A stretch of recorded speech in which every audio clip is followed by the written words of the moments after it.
Hola, muy buenas tardes. Bienvenidos una vez más al programa de educación continua de Bind Insight para Latinoamérica. Es un gusto para nosotras volver a compartir un espacio con todos ustedes. Les agradezco, como siempre, la participación y la atención. En el día de hoy también tenemos una invitada especial, como tuvimos en la última sesión. En este caso se trata de la doctora Camila Peña, que es médico internista y hematóloga del Hospital del Salvador, de Santiago, Chile, y además es miembro del GELAM, que es el Grupo de Estudio Latinoamericano de Mieloma Múltiple. Es una gran amiga, es una persona que ha crecido muchísimo en todo lo que es mieloma y lleva a la vanguardia el mieloma en Chile, y para mí es un placer contar con su presencia y su sesión en el día de hoy. Así que, Camila, te agradezco muchísimo la participación y dejo entonces la sesión en tus manos. Bienvenida y muchas gracias. Gracias, Florencia, muchas gracias. Bueno, muchas gracias a todos por acompañarnos. Eh, Como dijo Florencia, yo soy Camila Peña, soy hematóloga del Hospital de Salvador y pertenezco al grupo de Mieloma Chile y al GELAM, que es el Grupo Latinoamericano de Mieloma Múltiple. Y desde ya los dejo a todos invitados a participar con nosotros.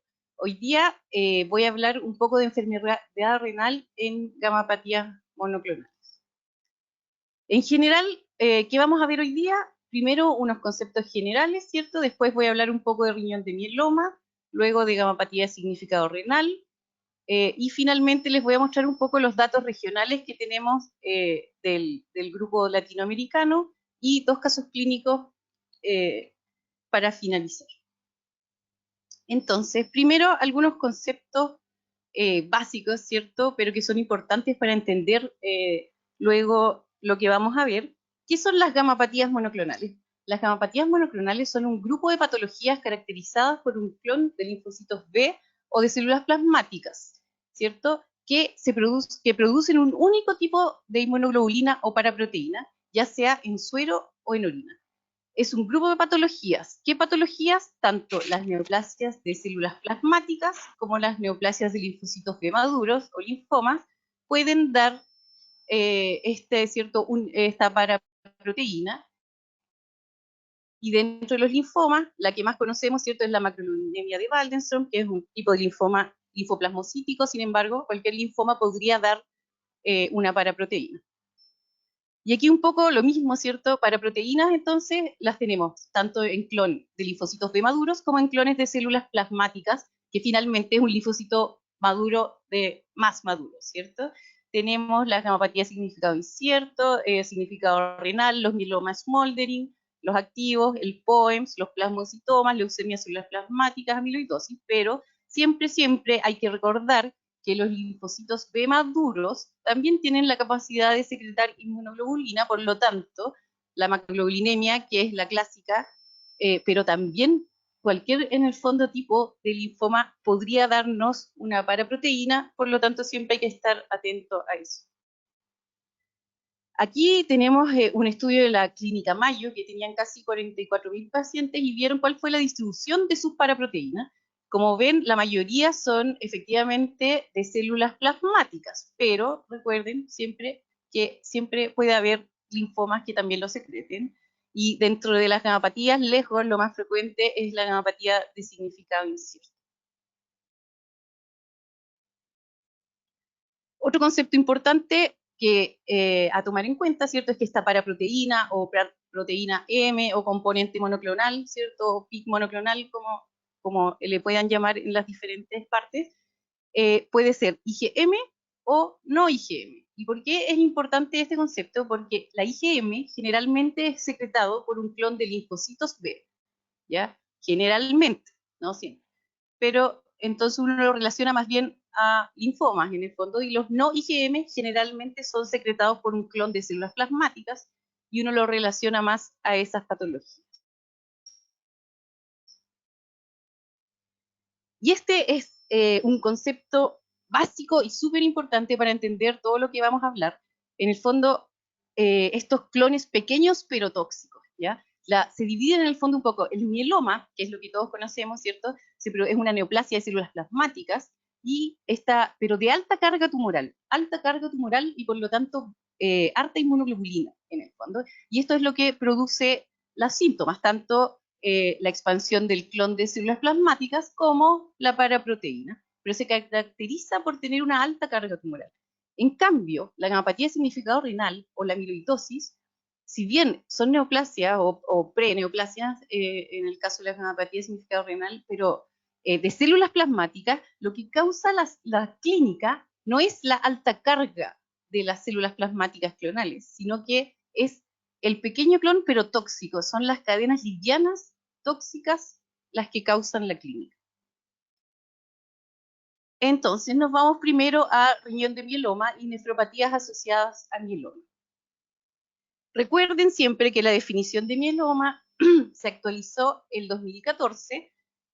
Actualmente es un clon de células plasmáticas, ¿cierto? Que sabemos que en médula ósea debe ser más de 10%, o una biopsia de un plasmocitoma, ya sea óseo o extramedular. O sea, ya no es necesario tener el 10% de la médula porque podría ser una biopsia con un plasmocitoma, más eventos definitorios de mieloma. Antes se hablaba solo del CRAP, ¿cierto? Ahora se habla de los eventos definitorios de mieloma, en que se refiere al CRAP, que todos conocemos, más los biomarcadores que salen abajo, ¿cierto? En rojo, que son más de 60% células plasmáticas, el cociente de cadenas livianas involucrada partido por no involucrada mayor a 100 y más de una lesión focal a la resonancia. Estos biomarcadores, ¿por qué ahora se considera mieloma? Porque se vio en los estudios que estos tres biomarcadores, los pacientes con smoldering, que antes se llamaban de ultra alto riesgo, que tenían estas características, progresaban a mieloma el 80% en 2 años, por lo tanto ahora se consideran mielomas, y que es lo importante que se deben tratar, ¿ya? Y para lo que vinimos hoy, ¿cierto? La insuficiencia renal, antes se decía que insuficiencia renal en mieloma era creatinina más de 2, ahora además se agregó clearance menos de 40 ml/min. Los criterios, todos lo sabemos, ¿cierto? En gas o gamapatía significado incierto, menos de 3 gramos, y menos de 10% de células plasmáticas, y sin CRAP o eventos definitorios de mieloma. El mieloma asintomático, que de acuerdo a la definición que ya les conté, el 2014 cambió su definición, y el porcentaje de células plasmáticas ahora es entre 10 y 60%, porque más de 60 es mieloma asintomático. Y lo que cambió en mieloma en el fondo es que antes, en el fondo ahora ya no se necesita cantidad de componente monoclonal, sino que cualquier cantidad en el fondo, no necesita ser más de 3 gramos, califica para mieloma asintomático. Ahora, falla renal en mieloma. ¿Qué es importante? Lo primero, y que todos saben, ¿cierto?, es que es multifactorial. O sea, nunca o casi nunca hay una sola causa. La que más conocemos es por la inmunoglobulina monoclonal, ¿cierto?, el riñón de mieloma. Pero ojo, que el riñón de mieloma no es la única nefropatía asociada a mieloma, sin embargo es la más frecuente y la que más conocemos. Pero además hay disminución del VEC, ¿cierto?, deshidratación, hipercalcemia, los nefrotóxicos, las infecciones. Ojo que la furosemida también aumenta la formación de cilindros, por lo tanto, la falla renal, en el fondo, hay que fijarse en todos estos factores que la causan. El riñón de mieloma ahora en sí está presente en un 20 a 50% de los pacientes de nuevo diagnóstico, dependiendo, esto depende un poco de la definición, porque en diferentes estudios hay diferentes definiciones, por eso está este amplio rango, ¿cierto?, de 20 a 50, pero es frecuente. De un 5 a un 10% requerirá diálisis, aunque en los últimos estudios con las drogas más nuevas, esto podría bajar a incluso 1%, y que es importante que determina pronóstico. O sea, la falla renal en mieloma determina pronóstico, y por eso es una urgencia y tenemos que tomarla muy en cuenta. Lo más frecuente, como les dije, es el riñón de mieloma, que es la tubulopatía distal por cilindros, pero no es la única. En este dibujito pueden ver un poco para explicar la fisiopatología. En el fondo, como les expliqué, el mieloma tiene alta carga tumoral, por lo tanto, alta carga de cadenas livianas que sobrepasan en el fondo la reabsorción,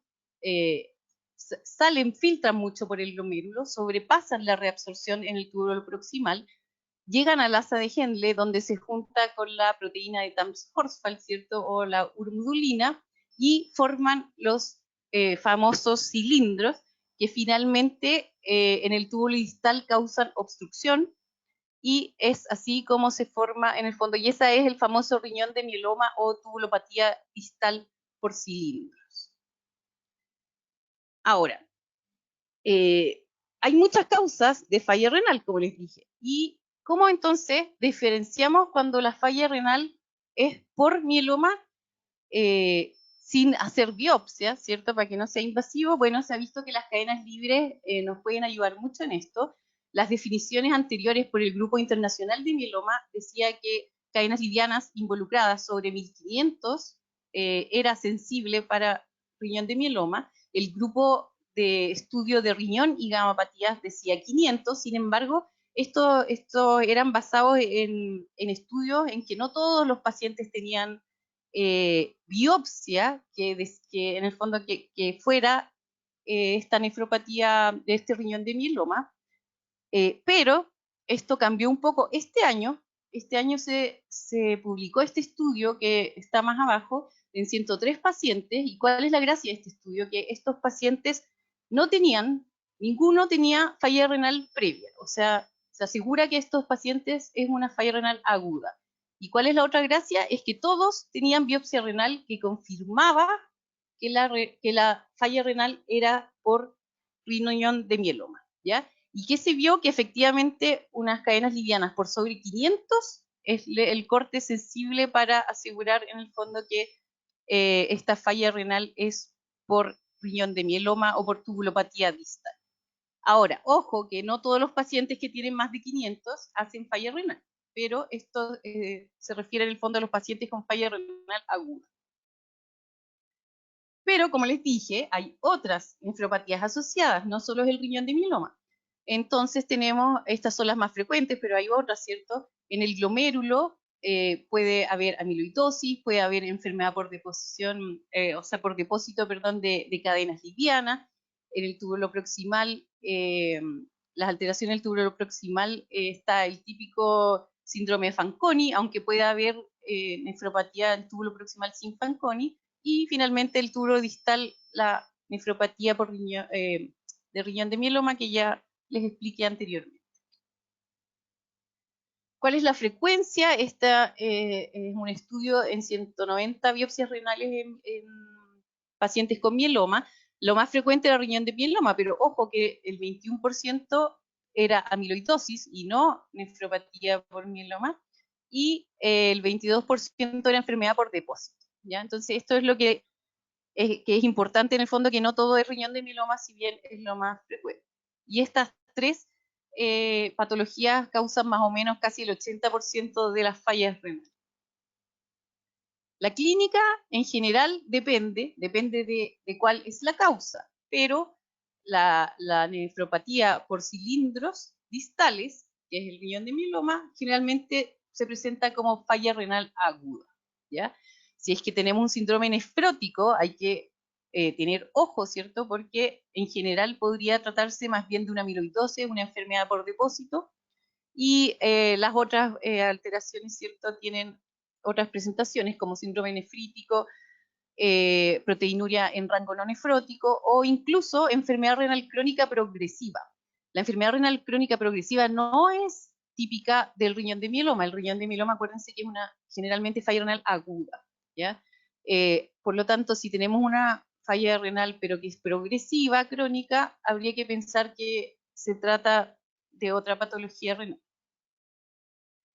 ¿Qué es importante? Como les dije, pronóstico. Esto es importante porque cambia el pronóstico. De hecho, el tiempo a falla renal terminal, en el fondo, en mieloma, es mucho menor que si es por otra patología, ¿ya? Por eso siempre preguntan qué importa saber si es riñón de mieloma, amiloidosis o alguna otra patología. Importante porque tienen diferentes pronósticos, tanto pronósticos renales como pronósticos de sobrevida global, ¿ya? Sobrevida global de los pacientes también es peor cuando es riñón de mieloma versus amiloidosis o enfermedad por depósito. Y aquí un poco lo mismo, que esto les quería presentar esto, que es un trabajo que hicimos nosotros en nuestro grupo en el hospital. A la izquierda tenemos esta tabla de sobrevida global, ¿ya? En pacientes con mieloma con falla renal. La línea azul son los pacientes que llegaron sin falla renal. La línea roja es los pacientes que llegaron con falla renal, pero que hicieron respuesta renal completa post tratamiento. Y la línea verde es los pacientes que llegaron con falla renal, pero con otra respuesta. O sea que no respondieron o respondieron poco, ¿ya? Y se ve que hay una clara diferencia.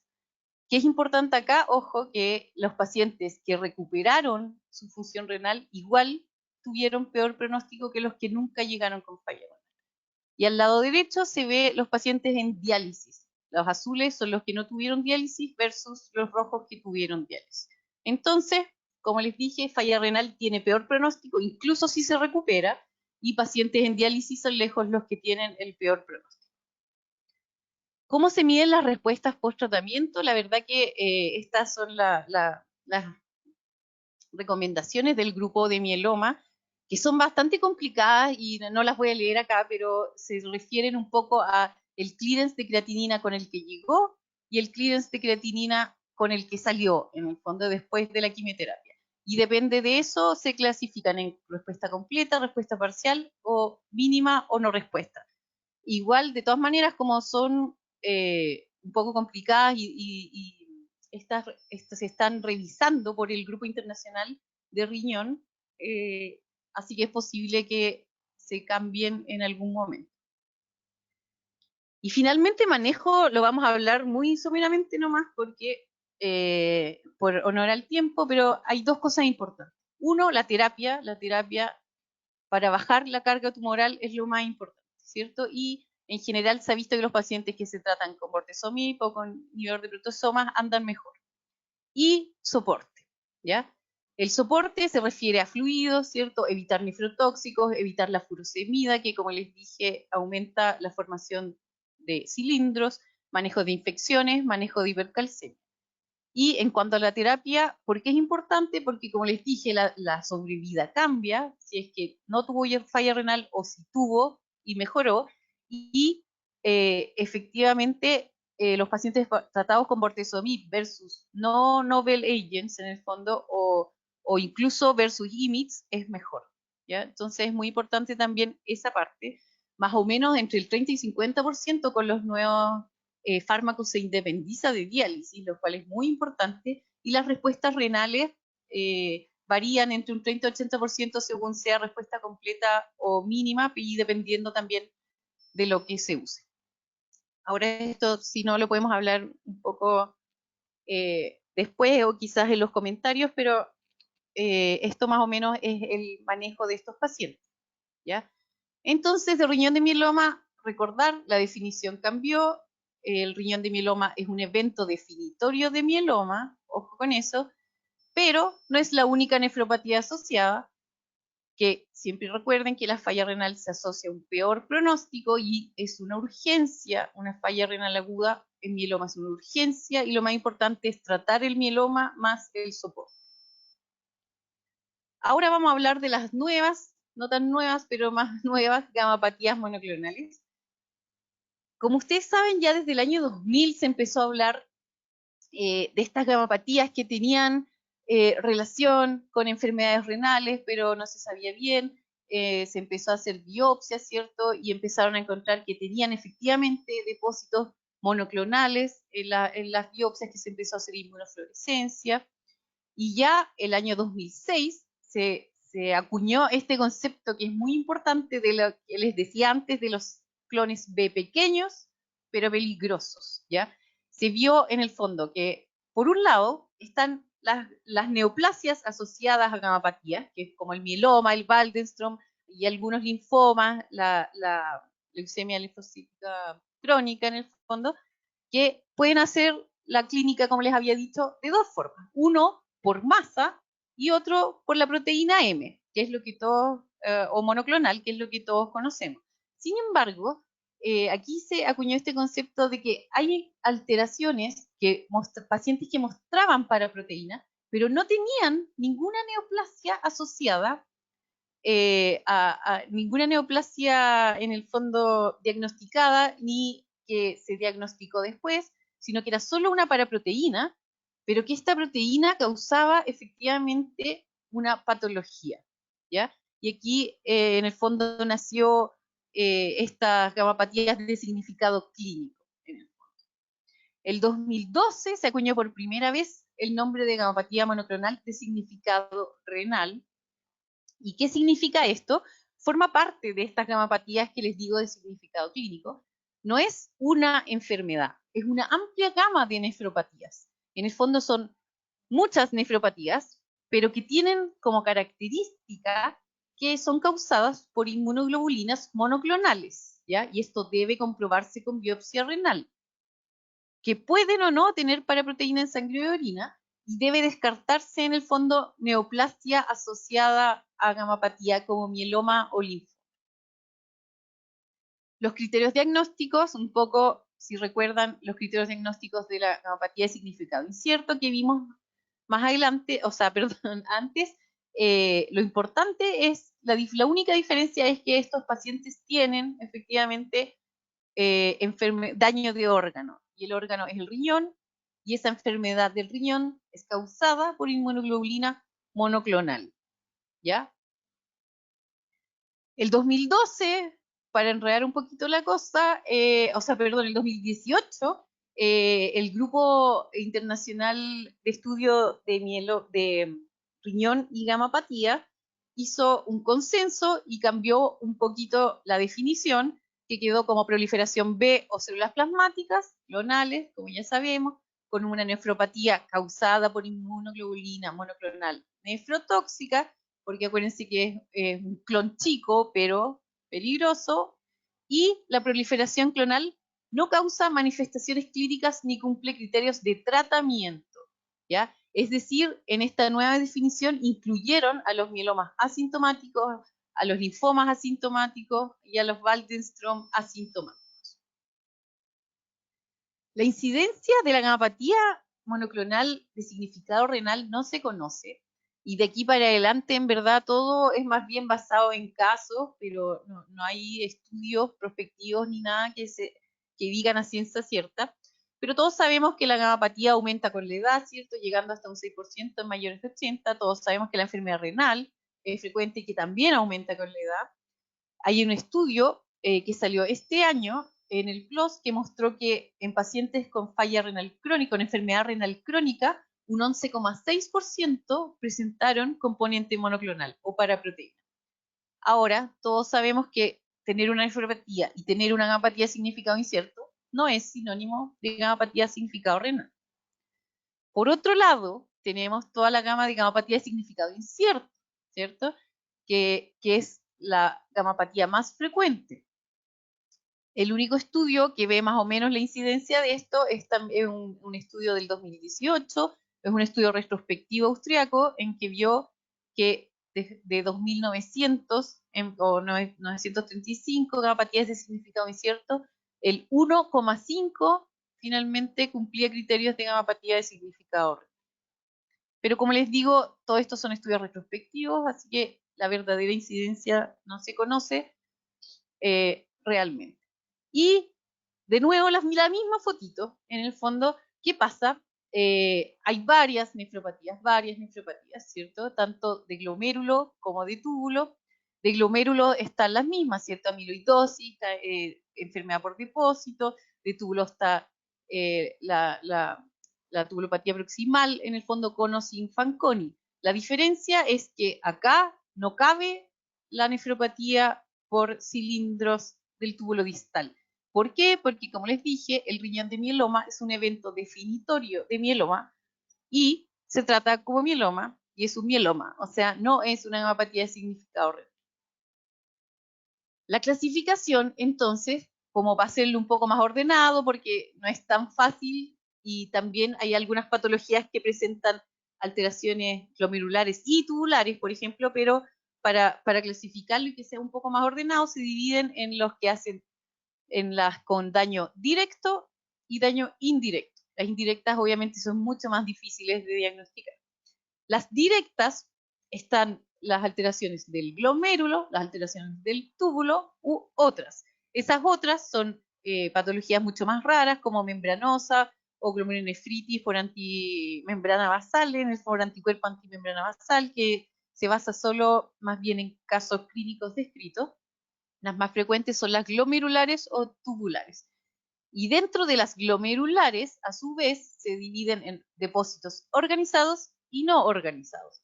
Dentro de las organizados están las fibrilares, donde la más frecuente es la amiloidosis, las microtubulares, donde está la inmunotactoide y la ictioglobulinémica, y de los depósitos no organizados está la enfermedad por depósito de inmunoglobulina y la glomerulonefritis proliferativa con depósito monoclonal, que son las que están con rojo, son las más frecuentes. La frecuencia tampoco se conoce bien, porque en todos los estudios las definiciones de gamopatía de significado renal cambian un poco, entonces no se conoce a ciencia cierta la frecuencia. Sin embargo, siempre se describe que la amiloidosis, la glomerulonefritis proliferativa con depósitos de inmunoglobulina y la enfermedad por depósito serían las más frecuentes. De hecho, nosotros en el GELAM también tuvimos más o menos esa frecuencia. Aquí lo único que hay que resaltar que la amiloidosis, que es siempre la más frecuente en todos los estudios, a nosotros nos resultó en segundo lugar, pero esto es más bien por una definición, porque nosotros definimos gamopatía de significado renal por amiloidosis a los pacientes que solo tenían amiloidosis renal, no sistémica, ¿ya? Y en la mayoría de los estudios se cuenta la sistémica con compromiso renal, y por eso que es mucho más frecuente. La clínica, lo mismo que antes, ¿cierto? Depende de qué nefropatía sea la que está causando la gamopatía, o sea, la paraproteína. En el fondo puede ser desde falla renal aguda, aunque aquí el mieloma no va, recuerden, el mieloma no va dentro, el riñón de mieloma, dentro de esta clasificación. Lo más frecuente es síndrome nefrótico, pero puede haber síndrome nefrítico, rápidamente progresiva, proteinuria, y también aquí es más frecuente que sea enfermedad renal crónica progresiva. Ahora, sospecho de nefropatía asociada a gamopatía. ¿Qué le pido? En general, nosotros tenemos dos formas de presentación. Un paciente con gamopatía de significado incierto, a la que estamos controlando y que de repente le aparece una falla renal o una proteinuria. En este caso, lo que deberíamos hacer, ya que ya sabemos la paraproteína y ya probablemente le estudiamos la médula, lo que deberíamos hacer es una biopsia renal y descartar la neoplasia de linfocitos B o de células plasmáticas que requieran tratamiento. Ahora, por otro lado, está este otro grupo de pacientes a la derecha, que es por lo menos en mi práctica clínica lo más frecuente, es que son los pacientes que se les realizó una biopsia renal por indicaciones nefrológicas, que no se estaba sospechando gamopatía.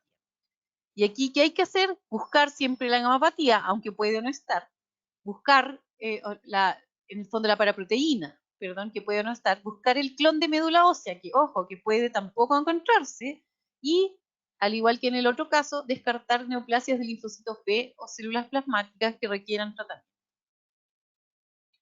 ¿Cómo buscamos la gamopatía? En general, el clásico, ¿cierto?, de los estudios de Katzmann, que ha mostrado que en verdad el screening de gamopatía se hace con electroforesis en suero, inmunofijación en suero y cadenas livianas libres en suero.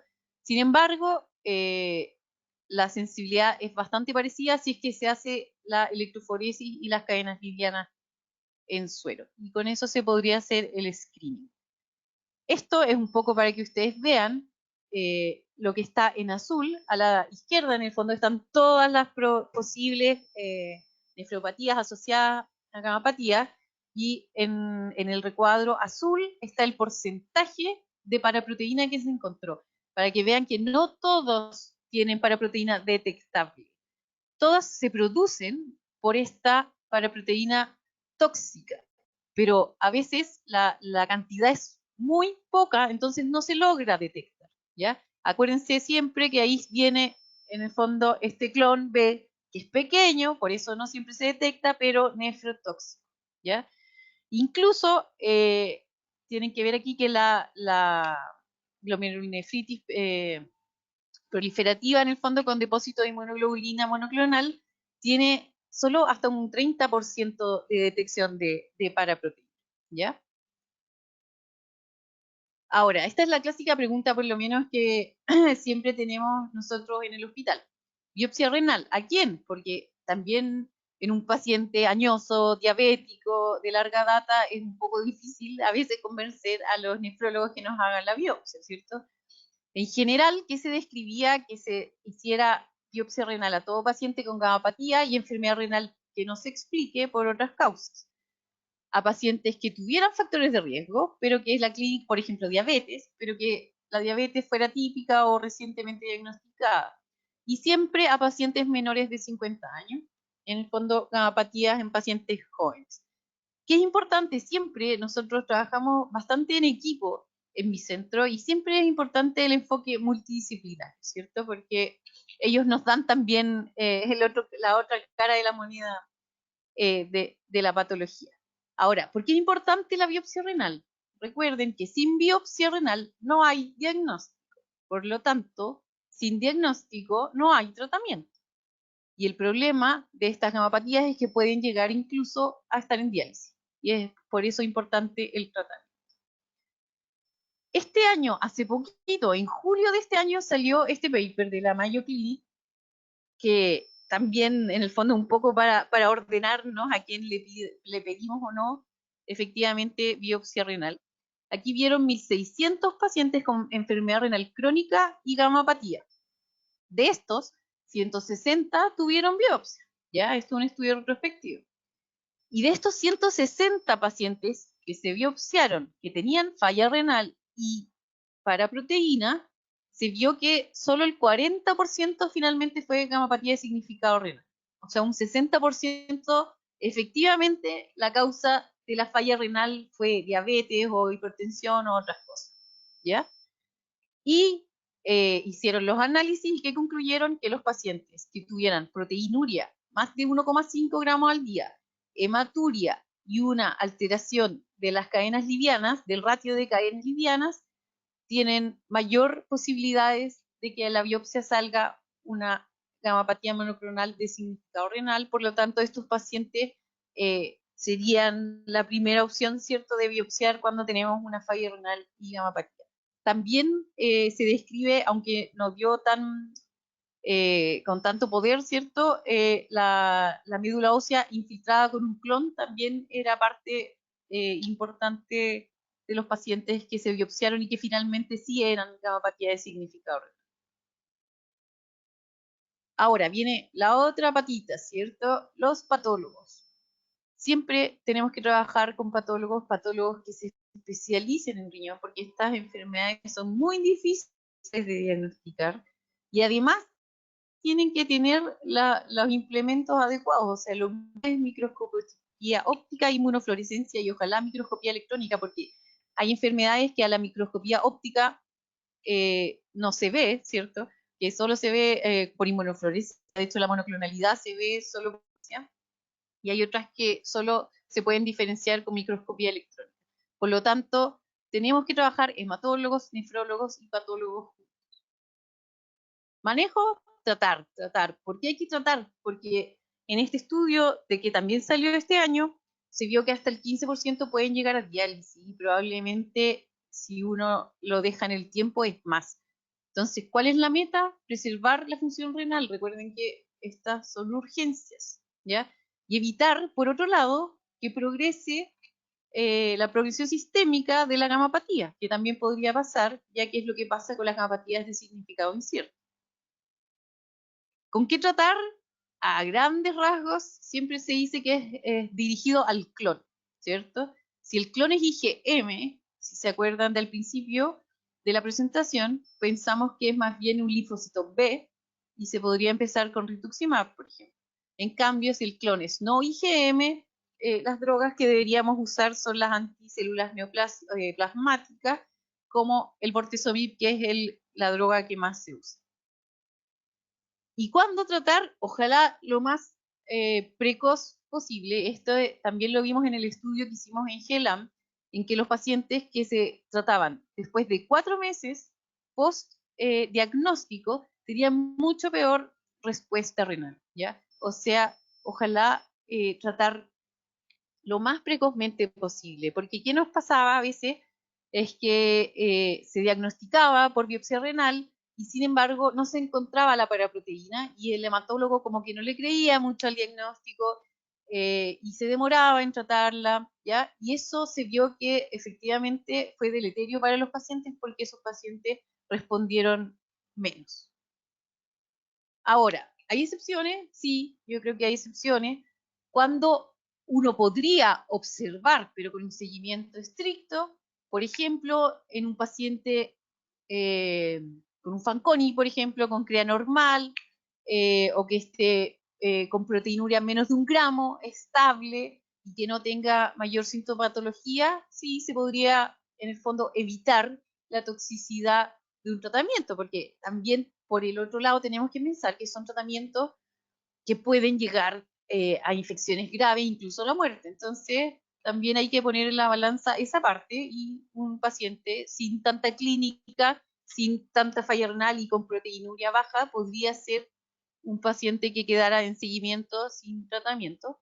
O, por otro lado, un paciente que ya está pasado, ¿cierto? Que ya está en diálisis crónica y que no es candidato a trasplante renal y que no tiene en el fondo una enfermedad sistémica, también se podría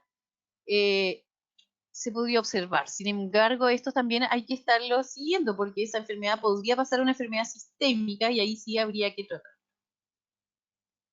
Trasplante de médula en gamopatía significado renal, no se sabe, no hay estudios, sin embargo, hay grupos que efectivamente lo hacen, ¿ya? Es una aproximación obviamente más agresiva, hay casos descritos, logran mayor respuesta y la mayoría de estos casos se ha ido a trasplante renal posterior. Ahora, tengo el paciente, le doy la quimio, o el bortezomib, o el rituximab, lo que sea, ¿cómo mido la respuesta? Bueno, también como en todo aquí, ¿cierto? Es un poco incierto, no se sabe bien, no tenemos guías de cómo medir respuestas en esta enfermedad. Sin embargo, va a depender un poco de cómo se diagnostica, ¿cierto? Si el paciente se diagnostica solo con falla renal, bueno, veremos cómo va la falla renal. Si el paciente se diagnostica por proteinuria, bueno, veremos cómo va disminuyendo la proteinuria. Si el paciente tiene componente monoclonal detectable, bueno, se irá viendo eso, ¿cierto? El componente monoclonal en general se sigue como las recomendaciones del Grupo Internacional de Mieloma. La falla renal se puede seguir como las respuestas que le mostré antes. La proteinuria se podría seguir según respuestas tipo amiloidosis, pero también, como no hay clínica, o sea, no hay guías, perdón, la verdad que esto se hace según cada grupo y hay grupos que también siguen la guía Cadigo de glomerulonefritis, en que la respuesta se basa en el fondo en la mejoría tanto de clearance como de proteinuria, es como combinado en el fondo. Pero la verdad que al no haber una guía, cualquiera de las que usen estará bien. Ojo, que recurren. ¿Pueden recurrir? Sí. ¿Y qué se hace? Se trata, ¿ya? Hay pocos datos, obviamente, porque esto es una enfermedad, entre comillas, nueva, que no se sabe mucho, no hay estudios prospectivos. Sin embargo, nosotros hemos tenido varios casos que han recaído efectivamente de solo la parte renal, porque ahí hay que hacer la tipificación nuevamente, y se han tratado de nuevo y han andado bien, ¿ya? Ojo, ¿qué pasa? Se ha visto que que esta enfermedad se ve mucho en post-trasplante renal, ¿ya? Tanto de novo como en pacientes que ya estaban diagnosticados antes. ¿Y qué hay que hacer? Tratar. Nosotros también tenemos 2 pacientes post-trasplante renal con gamopatía significado renal en el injerto, en el fondo, y se trataron igual que un paciente no trasplantado y los 2 anduvieron muy bien. La gamopatía no es contraindicación del trasplante renal, pero obviamente es bueno saberlo de antes, ¿cierto? Para ir vigilándolo más que se puede tratar. Progresión a otras neoplasias.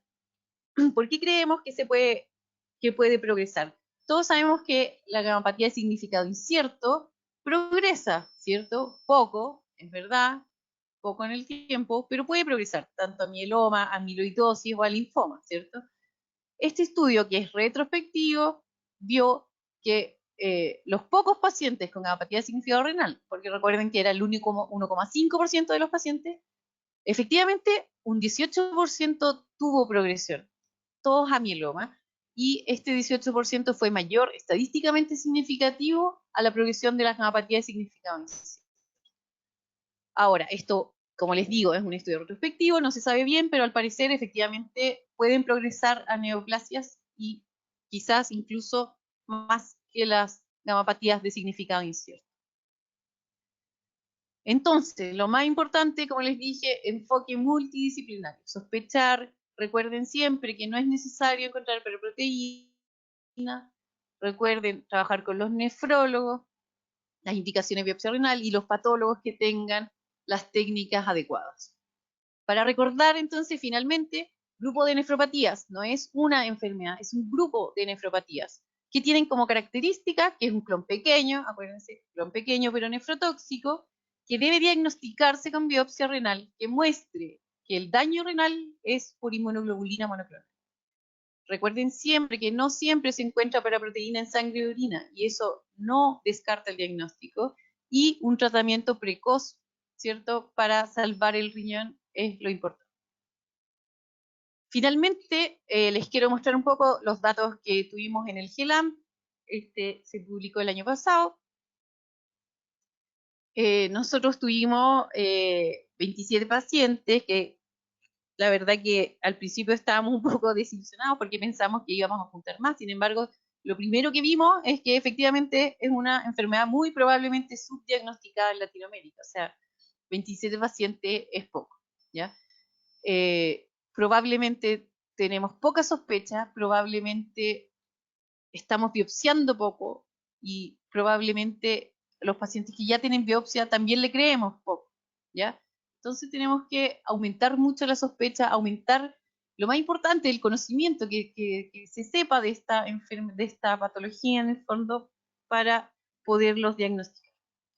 En general, pacientes jóvenes, un poco más en mujeres, a la derecha tienen cómo se presentaron, lejos, la mayoría por síndrome nefrótico, ¿ya? Lejos, a todo esto, la biopsia fue por indicación de los nefrólogos, ¿ya? Solo un paciente de estos pacientes tenía diagnóstico anterior de gamapatía de significado incierto, uno. Todo el resto fue por biopsia renal, en el fondo por los nefrólogos, y que en la biopsia se vio que había una inmunoglobulina monoclonal.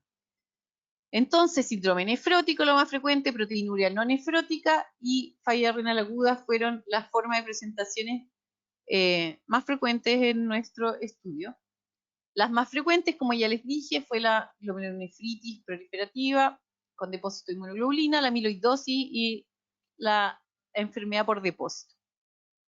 La primera, ¿cierto?, fue más en hombres, tuvo un poquito en presentación más o menos mitad y mitad entre proteinuria y falla renal.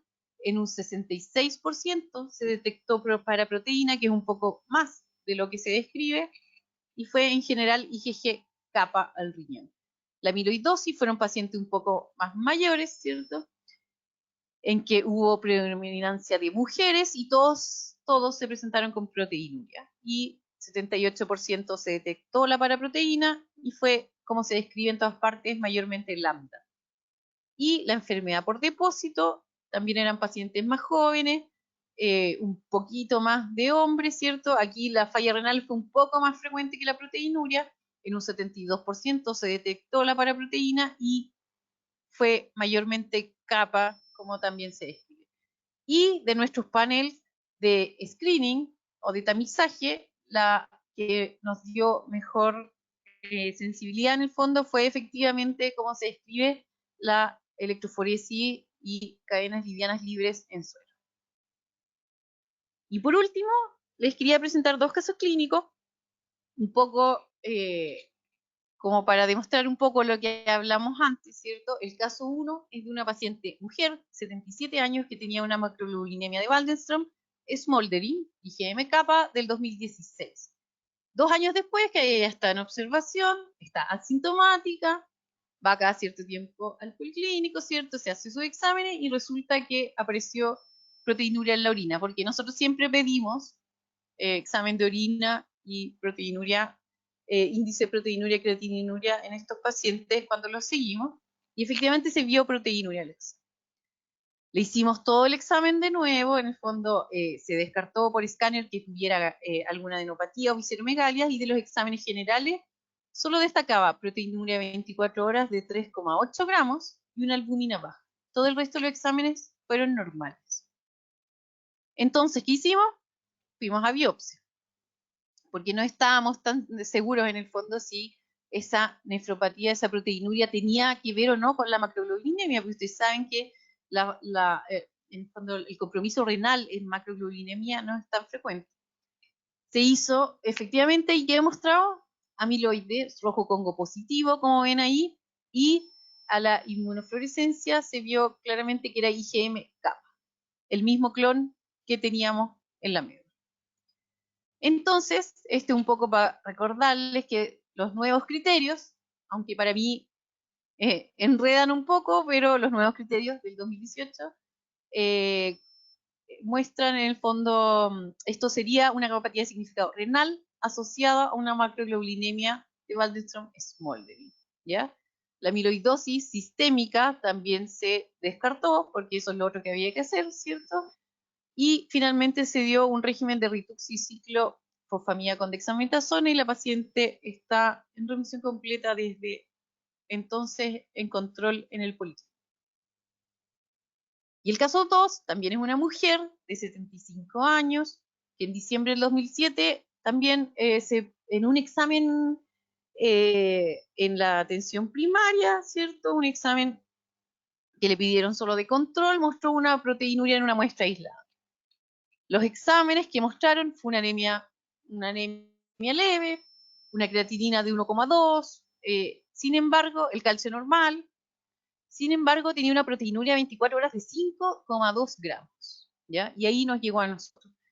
Le hicimos el estudio complementario buscando, acuérdense siempre, buscar la paraproteína, aunque puede no estar, y ella efectivamente tenía a la electroforesis un pico monoclonal pequeño, no se podía medir en el fondo, una inmunofijación lambda y un ratio de cadenas livianas libres de 0,002. Tenía 6.000 de lambda.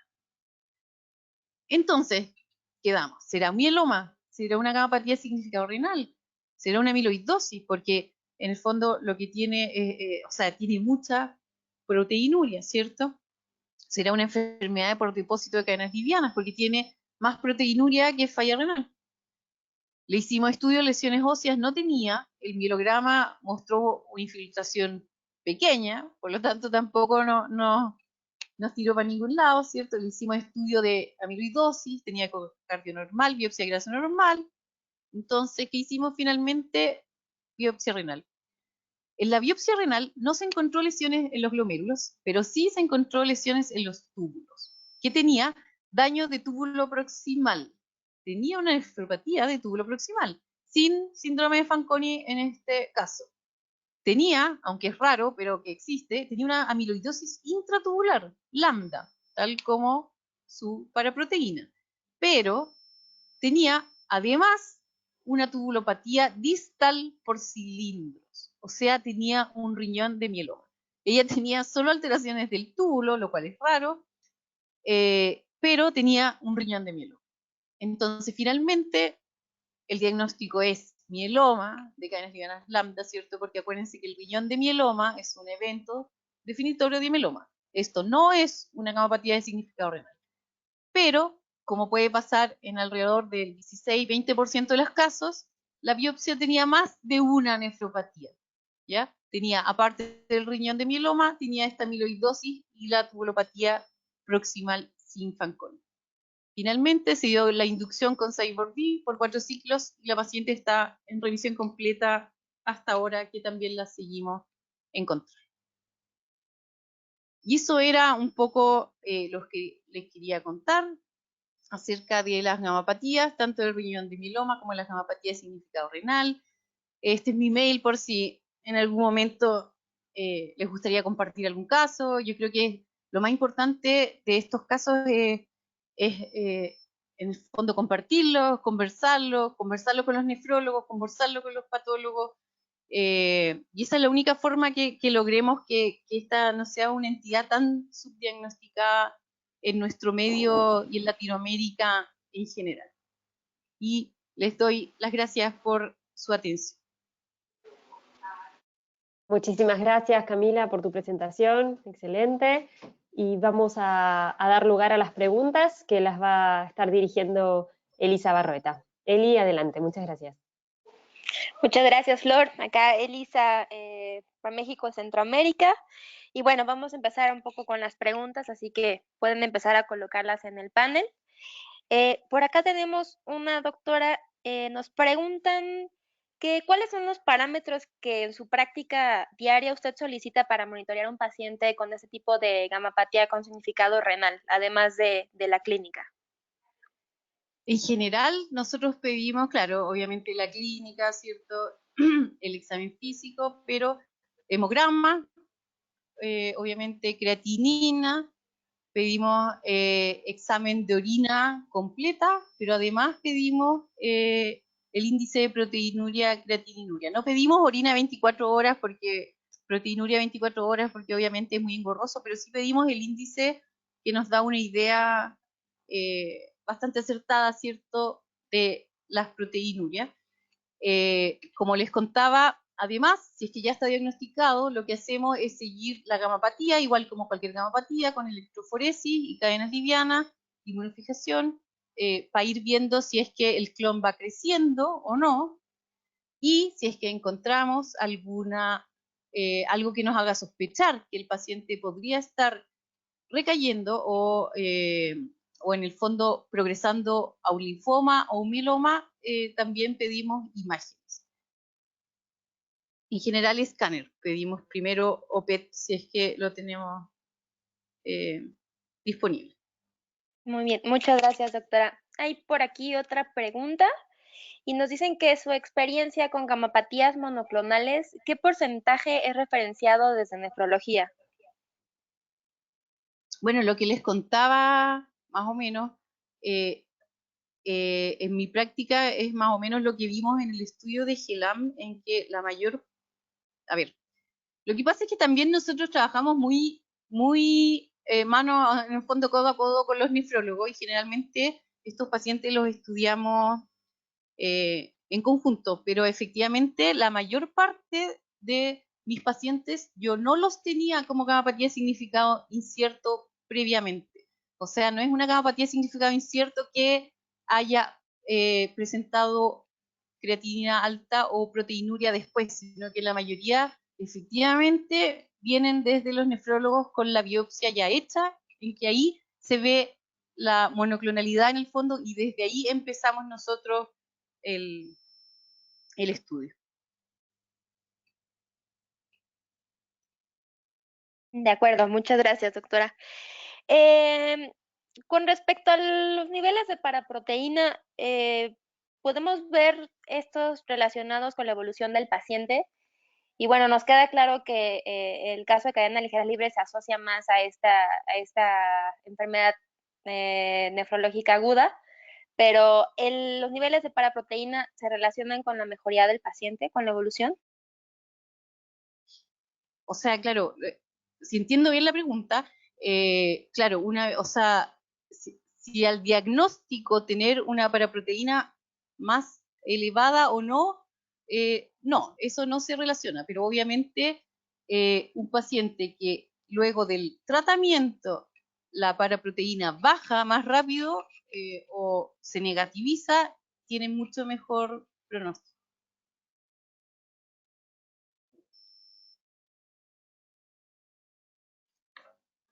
Muchas gracias, doctora. No sé si haya más preguntas por acá en el panel.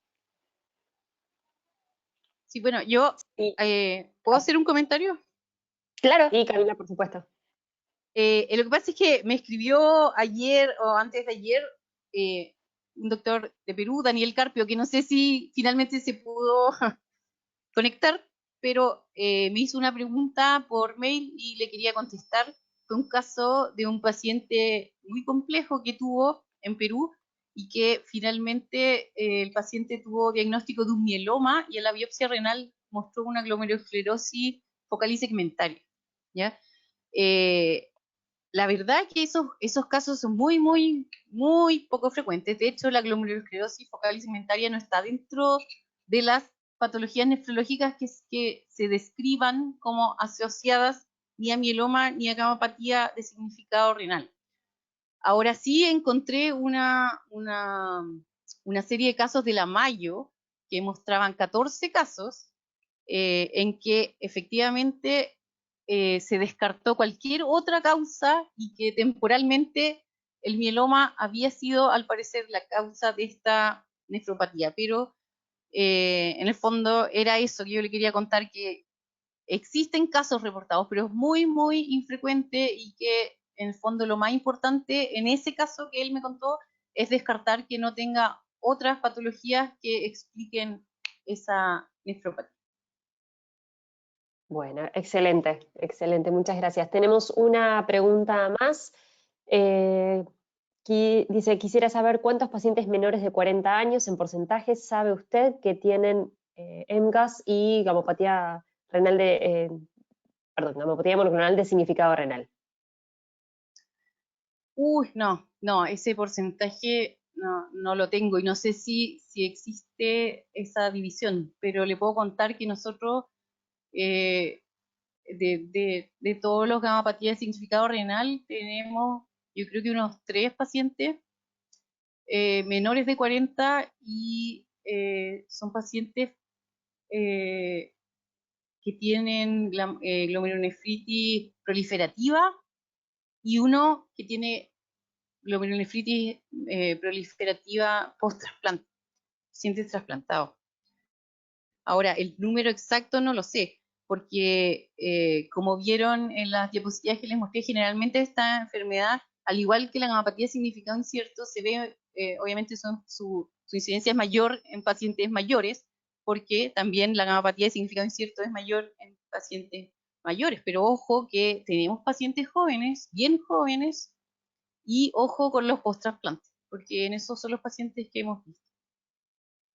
Justo me hace la siguiente pregunta con respecto a eso. ¿Qué edades tenían esos menores de 40, Camila? Entre 30 y 40, no recuerdo bien, pero no, de 20 no tenemos, por ejemplo. Okay, entre 30 perfecto. Y 40. Tenemos una pregunta más que supongo que va a ser la última por el horario. Nos consultan si usted le atribuye algún valor para diagnóstico o seguimiento al uroproteinograma.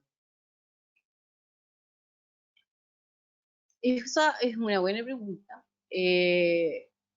Yo creo que sí, Nosotros no lo hacemos siempre, más que nada porque en mi centro lamentablemente nos cuesta pedirlo, pero la proteinuria que nosotros pedimos en el fondo es proteinuria en general, pero es súper importante saber qué proteína es, en el fondo, si es más bien albúmina, si es más bien cadena liviana, obviamente que es mucho mejor. Ahora los exámenes, como les digo, de 24 horas son más bien engorrosos, entonces quizás no los haría cada vez que vea al paciente, pero de repente quizás en algún cambio que uno vea algún cambio en la clínica o que vea en el examen de proteína en el fondo que está aumentando o algo que nos haga sospechar, de todas maneras lo pediría.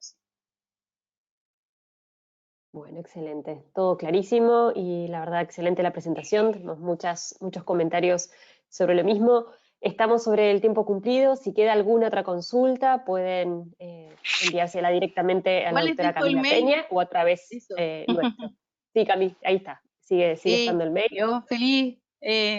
Lo conversamos porque lo que más me interesa en verdad es eso, que sea una enfermedad que se conozca y que entre todos armemos una red latinoamericana en el fondo y que nos ayudemos entre todos porque todos tenemos más o menos los mismos problemas en los diferentes países. Así que yo feliz que me escriban casos o consultas o lo que sea. Seguro, esa es la idea. Bueno, excelente la charla, muchísimas gracias. Muchas gracias, doctora. Esta sesión ha sido grabada, así que después van a recibir el link para volver a conectarse y escucharla cuando lo deseen. Les agradezco a todos por su atención, especialmente a Camila por la excelente presentación. Buenas tardes, muchas gracias. Gracias a todos también por habernos acompañado hoy día. Chao.